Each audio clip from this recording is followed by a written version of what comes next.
E aí, pessoal? Hoje a gente vai mergulhar num caso, que tá dando o que falar na internet. O Nicholas, da dupla #JumpJump, sabe? Ah, sim! Aqueles músicos da congregação cristã no Brasil, os caras fazem sucesso com vídeos super animados, mas parece que ele se meteu numa enrascada. Ih, já fiquei curiosa, o que rolou? Não é por causa da música. Então, pelo que eu entendi, a treta toda gira em torno da liberdade de expressão. E do controle que a CCB exerce sobre a imagem da igreja, especialmente no mundo digital, né? Sério. A gente recebeu os materiais sobre o caso, incluindo um vídeo de um comentarista que analisa a situação e vão tentar desvendar essa história juntos. Parece interessante. A gente sabe que a CCB tem suas normas e tradições, mas será que elas ainda fazem sentido? Num mundo onde todo mundo se expressa online. É essa a questão. E o caso do Nicholas e do #JumpJump coloca isso em xeque. Pelo que eu vi nos vídeos, o Nicholas parece estar sofrendo as consequências de ter usado imagens da igreja em seus posts. Sério?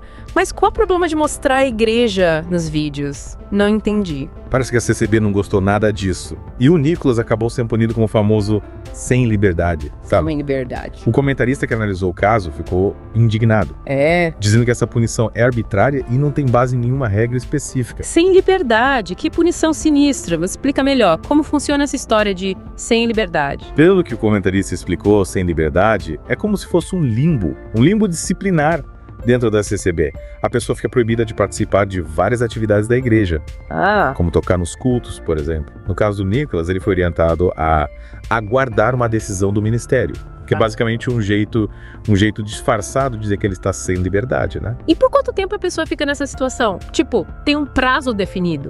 Parece que não. O comentarista falou que pode durar anos, dependendo da gravidade da falta. Nossa. E o pior é que, muitas vezes, não fica claro qual foi a regra que a pessoa quebrou. Caramba, isso é muito subjetivo e dá margem para vários abusos, né? Qualquer um pode ser punido sem ter o direito de se defender. E aí que entra a crítica do comentarista. Ele questiona a falta de transparência e de critérios claros por parte da CCB. Ele argumenta que essa punição ao #JumpJump foi motivada por pura e simples vontade dos anciãos, sem nenhuma justificativa plausível. Mas que absurdo! Em que século a CCB está vivendo? Controlar a imagem da igreja dessa forma, num mundo onde a internet dita as regras, me parece um tiro no pé. Exatamente. E o mais irônico é que a CCB se beneficia, e muito da visibilidade que as redes sociais proporcionam.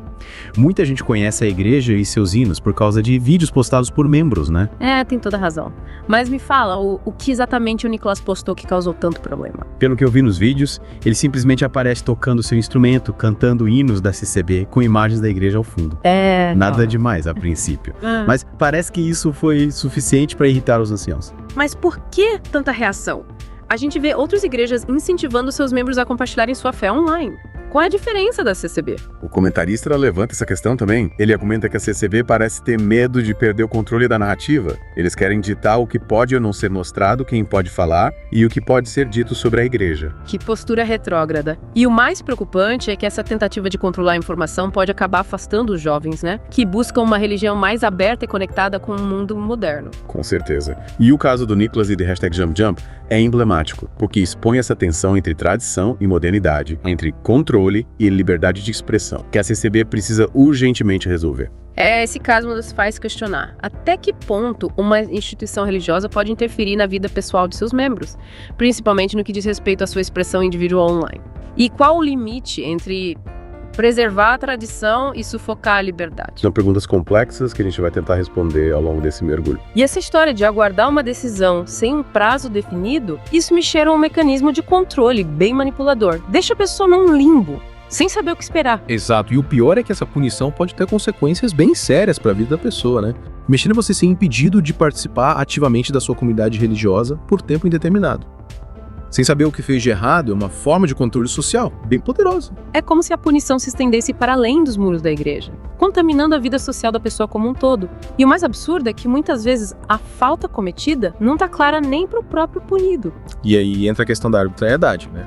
O comentarista do vídeo, ele aponta para uma mudança nos estatutos da CCB, lá em 2013, que deu aos anciãos um poder enorme na interpretação das regras. Espera, me explica isso melhor. Que mudança foi essa? De acordo com o comentarista, essa mudança ela deu aos anciãos uma ampla margem de manobra para decidir o que é certo ou errado. sem necessariamente seguir um código de conduta escrito. Então, basicamente, a palavra final é dos anciãos e ponto final. Não tem como questionar ou recorrer. Parece que não.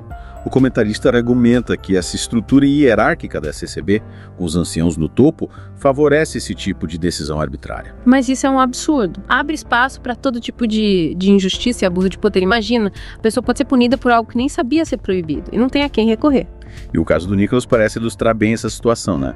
Ele supostamente violou alguma regra relacionada ao uso de imagens da igreja, mas essa regra não está explicitada em nenhum documento oficial. E a punição foi decidida pelos anciãos sem que ele tivesse a chance de se defender. É um sistema completamente opaco e antidemocrático. E o mais preocupante é que essa falta de transparência e de mecanismos de controle pode se estender para outras áreas da vida da igreja. Exato, e a gente entra num terreno bem delicado, né? Até que ponto uma instituição religiosa tem o direito de controlar a vida dos seus membros? E onde fica o limite entre a disciplina religiosa e a liberdade individual? Essa é a questão central. E me parece que a CCB, pelo menos no caso do Nicholas, cruzou esse limite. O comentarista chega a usar a palavra subserviência para descrever a postura do Nicholas, que parece estar aceitando a punição, sem questionar. E essa subserviência, essa obediência cega, me parece ser um dos pilares do controle exercido pela CCB. É como se a igreja desencorajasse o pensamento crítico e o questionamento, criando uma cultura de medo e silenciamento. E isso é particularmente preocupante no mundo onde a informação circula livremente e os jovens estão cada vez mais questionadores e engajados em causas sociais. Com certeza. Essa postura rígida e autoritária da CCB pode acabar afastando jovens que buscam uma religião mais dialógica, mais aberta à diversidade de pensamento. E aí a gente volta àquela questão. A CCB está preparada para lidar com os desafios do mundo moderno e como conciliar a tradição com a necessidade de se adaptar aos novos tempos. É um dilema que muitas instituições religiosas enfrentam hoje em dia. E a CCB precisa encontrar uma resposta se quiser continuar relevante para as novas gerações. E a resposta, me parece, passa por um diálogo mais aberto e honesto com seus membros, por uma revisão de suas estruturas de poder e por uma maior tolerância à diversidade de opiniões e expressões. Concordo plenamente. A CCB precisa entender que a fé não pode ser imposta pelo medo ou pela coerção, mas sim cultivada através do diálogo, do respeito e da liberdade de expressão. E o caso do Nicholas e do #JumpJump é um exemplo claro de como essa repressão pode ser prejudicial, tanto para a imagem da igreja quanto para a vida dos seus membros. E aí chegamos na parte final do nosso mergulho nesse caso intrigante do Nicholas e do #JumpJump. Depois de analisar as fontes que você nos mandou, fica a pergunta: o que o futuro reserva para eles? A gente já desvendou os meandros do sem liberdade e dessa estrutura de poder da CCB. Mas o que me intriga é saber como essa história vai se desenrolar. Será que a CCB vai reverter a punição?